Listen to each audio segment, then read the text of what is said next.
ओम श्री शाम शिवाय नमः। ओम श्री शाम शिवाय नमः। ओम श्री शाम शिवाय नमः। तो अब आप द्वितीय संहिता सुनेंगे, रुद्र संहिता। रुद्र संहिता जिसमें प्रथम जो है सृष्टि खंड, सृष्टि खंड का प्रथम अध्याय, जो विश्व की उत्पत्ति, स्थिति और लय आदि के एकमात्र कारण हैं। गिरिराज कुमारी उमा के पति हैं, तत्वज्ञ हैं, जिनकी कीर्ति का कहीं अंत नहीं है, जो माया के आश्रय होकर भी उससे अत्यंत दूर हैं, जिनका स्वरूप अचिंत्य है, जो बोध स्वरूप हैं तथा निर्विकार हैं, उन भगवान शिव को मैं प्रणाम करता हूँ। मैं स्वभाव से ही उन अनादि शांत स्वरूप पुरुषोत्तम शिव की वंदना करता हूँ, जो अपनी माया से इस संपूर्ण विश्व की सृष्टि करके आकाश की भांति इसके भीतर और बाहर भी स्थित हैं।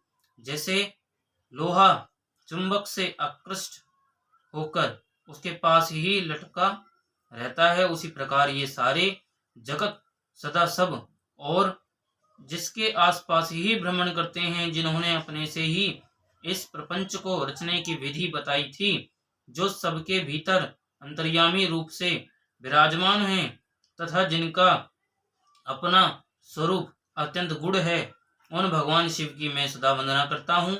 व्यास जी बोले, जगत के पिता भगवान शिव, जगन माता कल्याणमयी पार्वती तथा उनके पुत्र गणेश जी को नमस्कार करके हम इस पुराण का वर्णन करते हैं। एक समय की बात है, नैमिषारण्य में निवास करने वाले शौनक आदि सभी मुनियों ने उत्तम भक्ति भाव के साथ सूत जी से पूछा।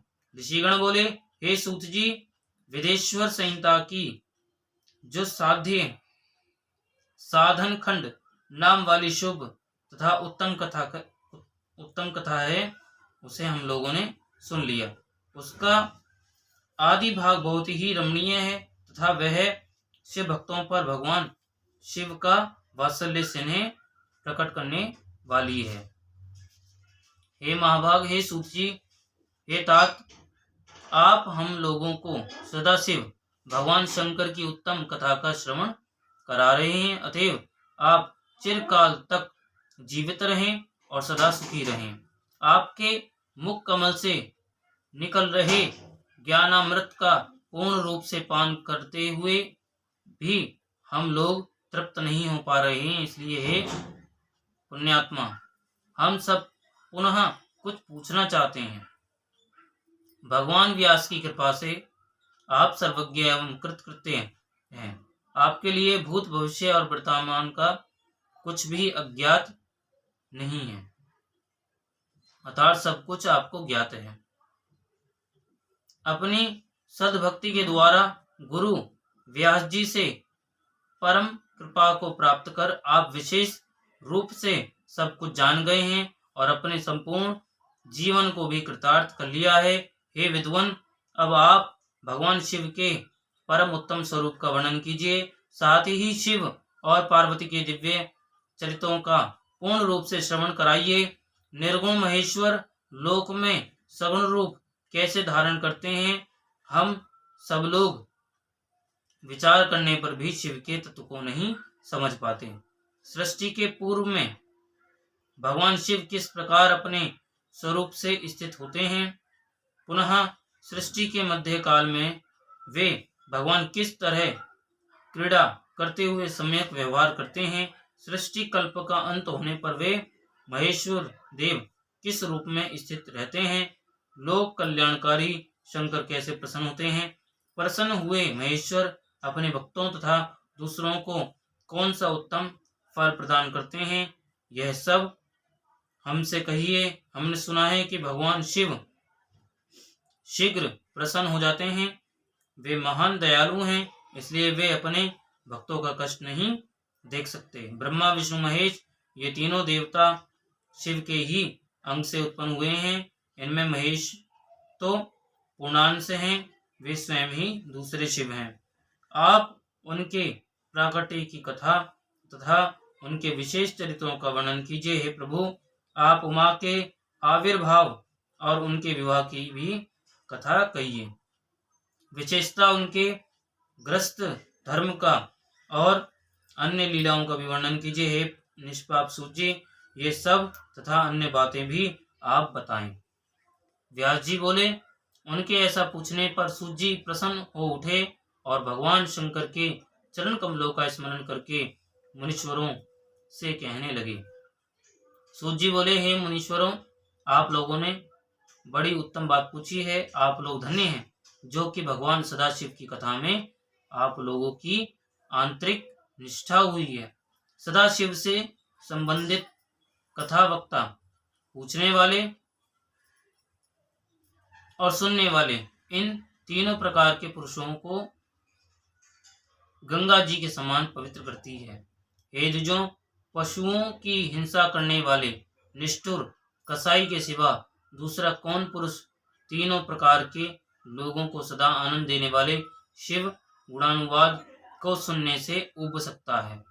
जिनके मन में कोई तृष्णा नहीं है, ऐसे महात्मा पुरुष भगवान शिव के उन गुणों का गान करते हैं, क्योंकि वह संसार रूपी रोग की दवा है, मन तथा कानों को प्रिय लगने वाला है और संपूर्ण मनोरथों को देने वाला है। ब्राह्मणों, आप लोगों के प्रश्न के अनुसार मैं यथाबुद्धि प्रयत्न पूर्वक शिव लीला का वर्णन करता हूँ। आप लोग आदर पूर्वक सुने। जैसे आप लोग पूछ रहे हैं, उसी प्रकार नारद जी ने शिव रूपी भगवान विष्णु से प्रेरित होकर अपने पिता ब्रह्मा जी से पूछा था। अपने पुत्र नारद का प्रश्न सुनकर शिव भक्त ब्रह्मा जी का चित्त प्रसन्न हो गया और वे उन मुनिश्रेष्ठ को हर्ष प्रदान करते हुए प्रेम पूर्वक भगवान शिव के यश का गान करने लगे। व्यास जी बोले, सूत जी के द्वारा कथित उस वचन को सुनकर वे सभी श्रेष्ठ ब्राह्मण आश्चर्यचकित हो उठे और उन लोगों ने उस विषय को उनसे पूछा। ऋषिगण बोले, हे सूत जी, हे महाभाग, हे शिव भक्तों में श्रेष्ठ, हे मामते, आपके सुंदर वचन को सुनकर हमारे हृदय में कौतूहल हो रहा है। ब्रह्मा और नारद का यह महान सुख देने वाला संवाद कब हुआ था, जिसमें संसार से मुक्ति प्रदान करने वाली शिव लीला वर्णित है। हितात प्रेम पूर्वक नारद के द्वारा पूछे गए उन प्रश्नों के अनुसार भगवान शंकर के यश का गुणानुवाद करने वाले ब्रह्मा और नारद के संवाद का वर्णन करें। आत्मज्ञानी उन मुनियों के ऐसे वचन को सुनकर प्रसन्न हुए। सूत जी उस ब्रह्मा नारद संवाद के अनुसार कही गई शिव कथा को कहने लगे। यहीं पर पहला अध्याय रुद्र संहिता का सृष्टिखंड का विराम होता है। दूसरा अध्याय प्रारंभ होता है। बोलो उमापति महादेव की। सूत जी बोले, हे मुनियों, एक समय की बात है, ब्रह्मा जी के पुत्र मुनि शिरोमणि विनीत नारद जी ने तपस्या के लिए मन में विचार किया। हिमालय पर्वत में कोई एक परम शोभा संपन्न गुफा थी, जिसके निकट देव नदी गंगा निरंतर वेग पूर्वक बहती थी। वहां एक महान दिव्य आश्रम था जो नाना प्रकार की शोभा से सुशोभित था। वे दिव्यदर्शी नारद जी तपस्या करने के लिए वहां गए। उस गुफा को देखकर मुनिवर नारद जी बड़े प्रसन्न हुए और सुदीर्घ काल तक वहां तपस्या करते रहे। उनका अंतःकरण शुद्ध था। वे दृढ़तापूर्वक आसन बांधकर मौन हो प्राणायाम पूर्वक समाधि में स्थित हो गए। हे ब्राह्मणों, उन्होंने वह समाधि लगाई जिसमें ब्रह्म का साक्षात्कार कराने वाला अहम ब्रह्मास्मि, मैं ब्रह्म हूँ, यह विज्ञान प्रकट होता है। मुनिवर नारद जी जब इस प्रकार तपस्या करने लगे, तब देवराज इंद्र कांप उठे और मानसिक संताप से व्याकुल हो गए। वे नारद मुनि मेरा राज्य लेना चाहते हैं। मन ही मन ऐसा सोचकर इंद्र ने उनकी तपस्या में विघ्न डालने के लिए प्रयत्न करने की इच्छा की। उस समय देवनायक इंद्र ने मन से कामदेव का स्मरण किया और स्मरण करते ही समान बुद्धि वाले कामदेव अपनी पत्नी रति के साथ आ गए। आए हुए कामदेव को देखकर कपट बुद्धि देवराज इंद्र शीघ्र ही स्वार्थ के लिए उनको संबोधित करते हुए कहने लगे। इंद्र बोले, मित्रों, मैं श्रेष्ठ, हे महावीर, हे सर्वदा हितकारक, तुम प्रेम पूर्वक मेरे वचनों को सुनो, मेरी सहायता करो। हे मित्र, तुम्हारे बल से मैंने बहुत लोगों की तपस्या का गर्व नष्ट किया है। तुम्हारी कृपा से ही मेरा यह राज्य स्थिर है। पूर्ण रूप से संयमित होकर दृढ़ निश्चयी देवर्षि नारद मन में विश्वेश्वर भगवान शंकर की प्राप्ति का लक्ष्य बनाकर हिमालय की गुफा में तपस्या कर रहे हैं। मुझे ये शंका है कि तपस्या से प्रसन्न ब्रह्मा से वे मेरा राज्य ही न मांग ले। आज ही तुम वहां चले जाओ और उनकी तपस्या में विघ्न डालो। इंद्र से ऐसी आज्ञा पाकर वे कामदेव वसंत को साथ लेकर बड़े गर्व से उस स्थान पर गए और अपना उपाय करने लगे। उन्होंने वहां शीघ्र ही अपनी सारी कलाएं रच डाली। वसंत ने भी मदवत होकर अनेक प्रकार से अपना प्रभाव प्रकट किया। हे मुनिवरों, कामदेव और वसंत के अथक प्रयत्न करने पर भी नारद मुनि के चित्त में विकार नहीं उत्पन्न हुआ। महादेव जी के अनुग्रह से उन दोनों का गर्व चूर्ण हो गया। हे शौनक आदि महर्षियों, ऐसा होने में जो कारण था उसे आदरपूर्वक सुनिए। महादेव जी की कृपा से ही नारद मुनि पर कामदेव का कोई प्रभाव नहीं पड़ा। पहले उसी आश्रम में कामशत्रु भगवान शिव ने उत्तम तपस्या की थी और वहीं पर उन्होंने मुनियों की तपस्या का नाश करने वाले कामदेव को शीघ्र ही भस्म कर डाला था। उस समय रति ने कामदेव को पुनः जीवित करने के लिए देवताओं से प्रार्थना की। तब देवताओं ने समस्त लोगों का कल्याण करने वाले भगवान शंकर से याचना की। इस पर वे बोले, हे देवताओं, कुछ समय व्यतीत होने के बाद कामदेव जीवित तो हो जाएंगे, परंतु यहाँ उनका कोई उपाय नहीं चल सकेगा। हे अमरगण, यहाँ खड़े होकर लोग चारों और जितनी दूर तक की भूमि को नेत्रों से देख पाते हैं, वहां तक कामदेव के बाणों का प्रभाव नहीं चल सकेगा। भगवान शंकर की इस उक्ति के अनुसार उस समय वह नारद जी के प्रति कामदेव का अपना प्रभाव मिथ्या सिद्ध हुआ। वे शीघ्र ही स्वलोक में इंद्र के पास लौट गए। वहां कामदेव ने अपना सारा वृतांत और मुनि का प्रभाव कह दिया। तत्पश्चात इंद्र की आज्ञा से वे वसंत के साथ अपने स्थान को लौट गए। उस समय देवराज इंद्र को बड़ा विस्मय हुआ। उन्होंने नारद जी की भूरी भूरी प्रशंसा की, परंतु शिव की माया से मोहित होने के कारण वे उस पूर्व वृत्तांत का स्मरण न कर सके। वास्तव में इस संसार में सभी प्राणियों के लिए शंभु की माया को जानना अत्यंत कठिन है। जिसने अपने आप को शिव को समर्पित कर दिया है, उस भक्त को छोड़कर शेष संपूर्ण जगत उनकी माया से मोहित हो जाता है। नारद जी भी भगवान शंकर की कृपा से वहां चिरकाल तक तपस्या में लगे रहे। अंत में अपनी तपस्या को पूर्ण हुआ जानकर वे मुनि उससे विरत हो गए। कामदेव पर अपनी विजय मानकर उन मुनीश्वरों को व्यर्थ ही गर्व आया। भगवान शिव की माया से मोहित होने के कारण उन्हें यथार्थ बात का ज्ञान नहीं रहा। हे मुनि श्रेष्ठों, भगवान शंभु की माया महामाया धन्य है। ब्रह्मा विष्णु आदि देव भी उसकी गति को नहीं देख पाते हैं। उस माया से अत्यंत मोहित मुनि शिरोमणि नारद गर्व युक्त होकर अपना काम विजय संबंधी वृत्तांत बताने के लिए तुरंत ही कैलाश पर्वत पर गए। वहां रुद्रदेव को नमस्कार करके गर्व से भरे हुए मुनि ने अपने आप को महात्मा प्रभु तथा काम जेता मानकर उनसे अपना सारा वृत्तांत कहा। यह सुनकर भक्तवत्सल शंकर जी अपनी माया से मोहित वास्तविक कारण से अनभिज्ञ तथा भ्रष्टचित्त नारद से कहने लगे। रुद्र बोले, हे तात, हे नारद, हे महाप्राज्ञ, तुम धन्य हो, मेरी बात सुनो। अब से फिर कभी ऐसी बात कहीं भी ना कहना और विशेषतः भगवान विष्णु के सामने तो इसकी चर्चा कदापि ना करना। तुमने मुझसे अपना जो वृतांत बताया है उसे पूछने पर भी दूसरों के सामने ना कहना। यह सिद्धि संबंधी वृत्तांत सर्वथा गुप्त रखने योग्य है। इसे कभी किसी से प्रकट नहीं करना चाहिए। तुम मुझे विशेष प्रिय हो, इसलिए अधिक जोर देकर मैं तुम्हें यह शिक्षा देता हूँ, क्योंकि तुम भगवान विष्णु के भक्त हो और उनके भक्त होते हुए मेरे अत्यंत अनुगामी हो। इस प्रकार बहुत कुछ कहकर संसार की सृष्टि करने वाले भगवान रुद्र ने नारद जी को शिक्षा दी, परंतु शिव की माया से मोहित होने के कारण नारद जी ने उनकी दी हुई शिक्षा को अपने लिए हितकर नहीं माना। भावी कर्म गति अत्यंत बलवान होती है, उसे बुद्धिमान लोग ही जान सकते हैं। भगवान शिव की इच्छा को कोई भी मनुष्य नहीं टाल सकता। तदंतर मुनि शिरोमणि नारद ब्रह्म लोक में गए। वहां ब्रह्मा जी को नमस्कार करके उन्होंने अपने तपोबल से कामदेव को जीत लेने की बात कही।